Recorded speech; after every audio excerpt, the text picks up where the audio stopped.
Sejam todos bem-vindos. Vamos iniciar a nossa aula de hoje.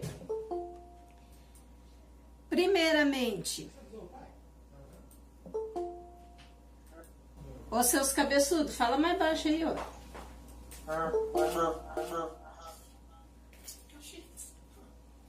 Opa. Primeiramente, agradecer a Deus, né, por ter permitido essa aula hoje, agradecer aos irmãos que estão aqui junto comigo, agradecer à irmã Renata que se dispôs a ajudar na tradução e sugerir também que, como é um grupo cheio de intérpretes, quem resolver depois trocar com a irmã Renata de tempo em tempo para ela não cansar, seria viável e eu agradeço, ok? E ela também vai agradecer. Ok? Então, Renata, de tempo em tempo, se aparecer algum surdo, você dá um toquezinho de que é para fixar a tela, beleza? Agora, pessoal, nós vamos... Bom, para quem não estava até agora, paz de Deus com todos, que Deus abençoe a vida de cada um de vocês, tá? Amém a todas as saudações, é um prazer enorme ter vocês aqui junto comigo. Depois, no final da live, eu vou colocar uma breve lista de presença para você. Então, quem tiver alguma dúvida, posta nos comentários, tá? Por caridade. E conforme for surgindo as dúvidas, vocês vão postando nos comentários. Eu peço assim, eu amo ver o rosto de vocês, mas eu recebi uma instrução de que fica melhor para os irmãos surdos se todos fecharem o áudio e a câmera. Aí ficaria só os surdos, eu e os intérpretes, tá? Então, conforme for, vocês façam dessa forma, só para ficar mais fácil para o surdo visualizar quem que tá sinalizando, beleza? Embora eu prefira a câmera aberta, eu gosto de ver vocês. Mas vamos lá. Sem mais delongas, vamos falar do que hoje? Sobre o livro de Jó. Um livro que eu particularmente sou apaixonada por esse livro de Jó. Eu participei de um curso onde eu tive que apresentar esse livro e eu estudei ele por apenas 2 meses. Eu tive que estudar para poder apresentar no curso. E quando eu estudei, eu me apaixonei por esse livro, pelo personagem de Jó, entendeu? É uma coisa assim que chega a ser fascinante para nós. Perdoe. Então, quando a gente fala do livro de Jó, algumas pessoas, amém, Ju, amém, Deus abençoe. Quando a gente fala do livro de Jó, algumas pessoas pensam assim, tão facinho o livro de Jó, né? Ele era rico, perdeu tudo, teve paciência e depois Deus voltou tudo em dobro para ele. Nossa, muito facinho. Mas, na verdade, esse livro ele envolve muitos mistérios, expressões idiomáticas e muita coisa por trás. Então, o livro de Jó. O livro, ele foi escrito, ele é o primeiro livro poético, é uma informação muito importante para a gente saber. Ele é o primeiro livro poético da Bíblia. Ele foi escrito por Moisés, quando Moisés ainda estava entre os midianitas. Quando Moisés ainda estava entre os midianitas, em torno de 1520 antes de Cristo. Quando ele foi escrito, Moisés não conseguiu concluir o livro. Então, só se tem menção de que ele foi escrito por Moisés, mas não diz quem concluiu o livro. O que é um livro poético? Já já eu explico para vocês. Eu vou guardando essas informações para daqui a pouco. Bom, na verdade, o livro poético, deixa eu explicar agora. O livro poético é assim, aquele livro que ele traz sentimento, que ele traz a poesia, enquanto ele está sendo falado, escrito, tá? Nós temos as classificações dos livros da Bíblia. Então, temos os livros da lei, temos os livros poéticos, que são, no caso de Jó, Salmo, Provérbios e assim por diante, tá? Espero em Deus que eu tenha respondido a tua pergunta. Então, às vezes a gente fica pensando assim, quem era Jó? Pela definição de Deus, Jó, e pela definição que mostra aqui no primeiro capítulo, Jó era um homem rico, isso nós sabemos. Ele o que acontece? Quem era Jó? A gente sabe que ele era um homem íntegro, reto, que ele era o homem mais rico do Oriente, isso a gente sabe. Mas agora, a partir de hoje, a partir desta aula, nós vamos saber coisas que estão, de certa forma assim, nas entrelinhas da palavra de Deus, nas entrelinhas da Bíblia, tá ok? Então, Jó, ele era um homem reto, justo. O que significa isso? Significa que, tipo assim, se eu vou fazer uma reunião na minha casa, tinha que ter Jó no meio. Se eu for fazer uma aula, tinha que ter Jó no meio. Ele era aquela pessoa que ninguém dispensava por nada. Ele precisava estar junto com todos, de tão bom e justo que ele era. Quando a gente vai falar sobre a riqueza de Jó, eu fiz uma pesquisa e mostra no capítulo 1, em que continua recebendo, graças a Deus, muitas pessoas na nossa aula hoje. Eu fiz uma pesquisa, pessoal, sobre qual seria a riqueza de Jó atualmente. Então, eu descobri que antigamente eles se contavam a riqueza pelo tanto de cavalos, o tanto de animais que tinham, né? Quantos animais tinham. Só que também eles não contavam nesta conta que ele precisava de muito alimento para esses animais. Aqui fala assim, olha, só um segundinho. O seu gado era 7.000 ovelhas, 3.000 camelos. Aí vocês imaginam quanto alimento precisava para sustentar tudo isso de animais. Quantas pessoas trabalhando para Jó para sustentar tudo isso de animais. Na pesquisa que eu fiz, convertendo a riqueza de Jó para o tempo atual, Jó teria em mais ou menos o montante de 750 milhões de reais em animais. Então, ele era muito, muito, muito rico. Ele é, como a própria Bíblia diz, ele era o homem mais rico do Oriente. Uma outra coisa que nós não sabemos é que, quando os filhos de Jó saíam para festejar e eles voltavam, Jó orava e pedia a Deus pela vida dos seus filhos. Nessa entrelinha da escritura, nós podemos aprender o quê? Jó era sacerdote. Mas por que, irmã Cleia?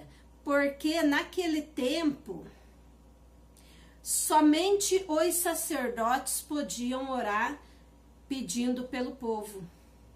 Somente os sacerdotes podiam orar em santificação do povo. Então a gente entende que, sim, Jó era um sacerdote.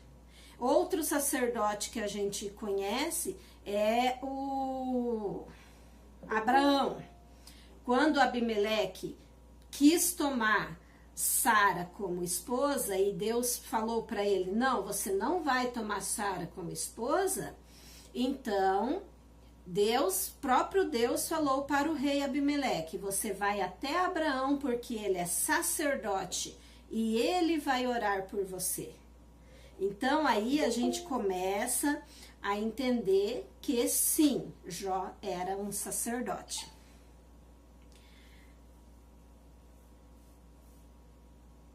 Aí nós partimos para a questão mais melindrosa deste livro. Então, no capítulo 1 ainda, no verso 6, diz que houve uma reunião celestial e vieram juntos filhos de Deus. Um detalhe sobre essa frase, os filhos de Deus, quando a gente lê essa questão, a gente precisa aprender, entender que quem eram os filhos de Deus? Os anjos. Na Bíblia, toda vez que mencionar filhos de Deus, são os anjos. Filhos do homem são os humanos como nós, ok? E naquele tempo houve uma reunião celestial e veio junto com os anjos, vieram os anjos e entre eles Satanás. Na Bíblia, na nossa Bíblia, ela está escrita, só um segundo aqui, no verso 7 do primeiro capítulo, onde eu parei, na reunião, né? Então aqui no verso 7 diz assim, então, no verso 6, e vindo um dia em que houve uma reunião, em que os filhos de Deus vieram apresentar-se perante o Senhor, e veio também Satanás. Há uma metáfora, uma expressão idiomática do tempo do Oriente nessa questão. Por quê? Porque no Oriente, eles tinham o costume de anualmente, de ano em ano, fazer uma reunião. E a Bíblia, nós entendemos que ela foi escrita há 2000 anos atrás. Então, ela foi escrita no contexto da época. Ela não poderia ser escrita se fosse num contexto atualmente. Então, houve uma reunião e foi dado o link para cada um participar da reunião no Meet. Seria esse o contexto atualmente. Mas como era escrita no contexto da época, tem a expressão idiomática por trás de tudo isso. E qual é a expressão? Que de ano em ano os reis faziam reuniões. Para quê? Por 3 objetivos. O primeiro era reafirmar. Ok, tudo bem. O primeiro objetivo era reafirmar a soberania do rei principal, no nosso caso, o nosso Deus. Segundo, expor os problemas do reinado ali e julgar os casos políticos perante o rei. E o terceiro, trazer ao rei como que estava a aceitação ao redor do reino. Então, vamos dizer, no contexto atual, é a mesma coisa que o presidente da República faz uma reunião e nesta reunião ele reúne todos os governadores locais da região aqui e cada um chega até a frente do presidente para expor para ele o que está acontecendo no seu estado. Por exemplo, no tempo agora do coronavírus, então um governador do Paraná chega lá e expõe, olha, presidente, nós já vacinamos metade da população e as vacinas estão caminhando, tá tudo em dia. Ah, mas lá no Nordeste, como é que tá? Então, essa reunião havia para isso, tá? E no contexto religioso, para todos os anjos exporem para Deus como estava tendo a aceitação do reino de Deus, do reino do nosso Senhor. E veio também Satanás. Nesse veio também, no hebraico, é escrito assim, Kan Has Satan, se eu não estou me enganada, Kan Has Satan. E daí, essa interpretação quer dizer o quê? Veio também Satanás. Então, digamos que eu tenho um problema ali com determinada pessoa. Eu tenho uma pendência com alguém. Aí, vocês, amanhã, vocês vão questionar assim, olha, vocês participaram da aula da Cleia? Participamos, sim. Quem estava lá? Estavam alunos de Libras, estavam os irmãos surdos e também aquela pessoa que não gosta da Cleia. Também estava lá. E o que se explica isso? É nessa parte que se explica também Satanás. Ele era o adversário de Deus e ainda assim ele estava na reunião que era de Deus. E na Bíblia tem Satanás escrito com a letra maiúscula. Mas, olhem o detalhe aqui. Quando dizemos assim, Satanás com a letra maiúscula, a gente quer dizer que é o nome dele. Mas esse não era o nome dele. O nome dele é Lúcifer, que traduzindo significa anjo de luz. Eu fui pesquisar, a palavra Satanás ou Satã, ela não é mencionada na Bíblia em nenhum livro antes de Jó. Ela só foi mencionada depois de Jó. E aí eu lhes pergunto, vocês imaginam por quê? Bem, porque ele não foi ali como o Satanás. Ele foi ali adquirindo uma característica. E qual seria essa característica que ele usou para entrar nessa reunião? A palavra Satã significa o quê? Advogado de acusação. Isso que significa a palavra Satã, advogado de acusação. Quando a gente presta atenção nessa palavra aí, a gente percebe que o livro de Jó, ele passa de ser um livro histórico. Está contando apenas a história de um homem que perdeu tudo e recuperou tudo de novo? Não. Agora ele passa a ser um livro de um ato jurídico. Quando Satanás entra dentro daquela reunião, ele assume a posição de acusador e ali o livro passa a ser um ato jurídico. Mas como assim um ato jurídico? Por quê? No Oriente Médio, eles tinham o costume, era um costume daquela região, de que se eu tivesse algum atrito, alguma perca com qualquer pessoa, por exemplo, vou citar um nome aleatório aqui, o Gabriel. Digamos que eu emprestei uma apostila para o Gabriel, mas quando eu fui retomar essa apostila, ele me devolveu sem a capa, as folhas rasgadas e daí por diante. Então, quando ele me devolveu essa apostila, eu fiquei indignada com isso. Aí eu vou até o rei e falo para o rei, olha, é o seguinte, aconteceu isso, isso e isso que o Gabriel fez comigo. Naquele instante, no contexto da época, no contexto de antigamente, naquele instante, eu passo a ser a advogada de acusação, porque eu fui lesada. Então, com a palavra, com a interpretação da palavra, eu passo a assumir a característica de Satã naquela reunião. Vocês estão me compreendendo bem?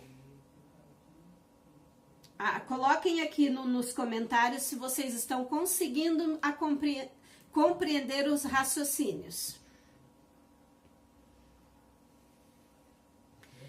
O que acontece? Sim, isso, Priscila, isso. Maravilhoso. Oh, maravilhoso, que Deus abençoe. Então, o que acontece? Quando eu apresento juridicamente diante do governador uma questão, eu assumo a posição de advogado de acusação. E o Gabriel, que foi quem me lesou, ele vai pegar um advogado, o Gabriel vai pegar um advogado de defesa, mas o advogado de acusação sou eu.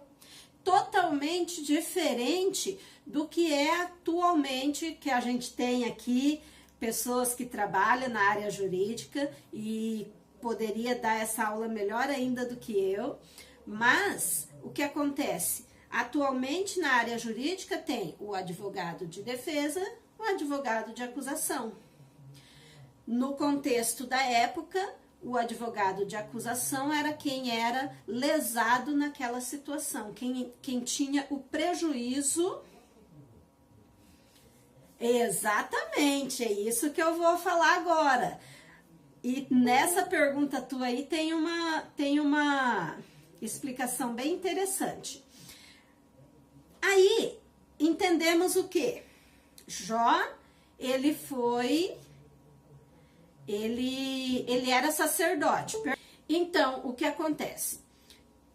Respondendo a pergunta da irmã ali, o adversário, ele entrou naquela reunião como acusador.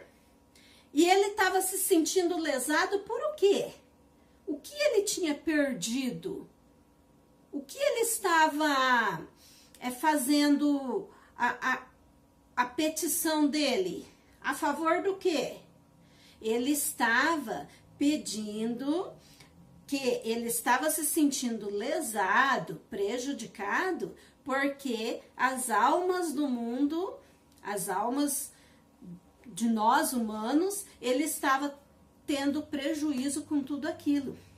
E também a pessoa de Jó. Mas aí é que tem um grande detalhe. Na pergunta da irmã, ela fala assim, que eu não vou conseguir voltar ao chat agora, mas a irmã perguntou assim, e por que ele acusa Jó? Na verdade, isso, exatamente isso, ele não foi lá para acusar Jó. Como se trata de um ato jurídico, nós vemos que tem o acusador, Satanás, e nós vemos que precisa de alguém que é acusado. Quem que o adversário foi ali acusar? Quem? Eu pergunto para vocês, seria Jó? Às vezes alguém fica pensando assim, bom, ele foi acusar Jó, mas do que ele acusaria Jó? Não tinha o porquê dele acusar Jó. Ele foi ali simplesmente para acusar Deus. Ele queria acusar Deus. E qual era a acusação dele contra Deus? Ele queria mostrar para os homens três coisas. Mostrar para os homens, mostrar para Deus três situações. Deus, ninguém ama a Deus pelo que Deus é, mas sim pelo que Deus dá. E nós sabemos, depois da passagem de Jó, nós sabemos que isso é uma mentira. Segundo objetivo do adversário, mostrar para Deus que ninguém o ama mais do que a sua própria família. Terceiro motivo, mostrar para Deus que ninguém o ama mais do que a si mesmo. Amém, Tiago, amém. Amém a todos que entraram posteriormente. Então, a questão é que o adversário ele queria expor isso. Por isso que ele chegou na reunião como acusador. E como eu falei no começo, ele não chegou assim como aquele acusador de... Você tá vendo, Deus? Olha lá, aquele crente lá tá fazendo isso, isso e isso. Você tá vendo, Deus? Olha, aquele crente ali tá fazendo isso. Não, não era essa a intenção dele. Era reivindicar o que ele tinha, o que ele estava perdendo. No caso, na visão de Jó, ele estava perdendo o quê? As almas que estavam vendo que Deus é maior do que tudo, porque Deus nos dá,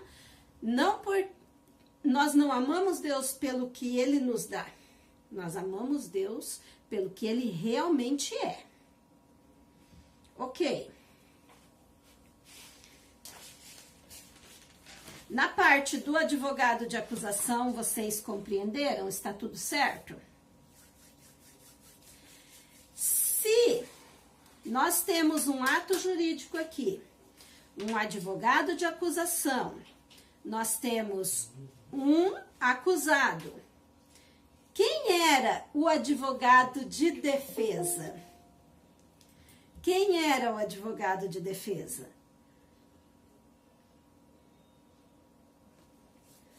O advogado... Não era Jesus. Nesse caso, não, meu amor. O advogado... Não era Jesus. Nesse caso, não, meu amor.